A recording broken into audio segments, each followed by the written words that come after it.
শহরে এইরকম জলের পরিস্থিতি কখনো সৃষ্টি হয়নি। শহরবাসীর অভিযোগ আপনাদের কাজের কারণে এরকমটা হচ্ছে, কি বলবেন? অ্যাকচুয়ালি আমাদের কারণে না, ড্রেন তো সুন্দরভাবেই হচ্ছে।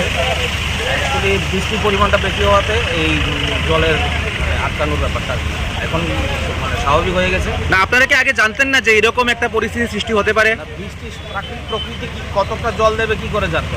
না, বর্ষা হলে এরকম পরিস্থিতি সৃষ্টি হতে পারে শহরের বুকে। এবারই হয়েছে দেখলাম। এই জল নামতে কতক্ষণ সময় লাগবে? বেশিক্ষণ লাগবে না। মানুষের তো দুর্ভোগ হচ্ছে, মানুষের দোকানপাটে জল উঠে যাচ্ছে, কি বলবেন? বাড়িতেও জল ঢুকছে, এই কারণে আমি নিজেই জলে নেমেছি। কতক্ষণ লাগবে এটা সারাই করতে? Half an hour maximum, half an আওয়ারের বেশি লাগবে না। এই কাজ শেষ হতে কতদিন লাগবে? এটা তো 3 বছরের কাজ। এই কাজ কে করছে? শুনেছি তো টুডাই করছে। টুডা না, টুডা তো গভর্নমেন্ট ডিপার্টমেন্ট, এটা হচ্ছে ওভেল কনস্ট্রাকশন কোম্পানি। ঠিক আছে।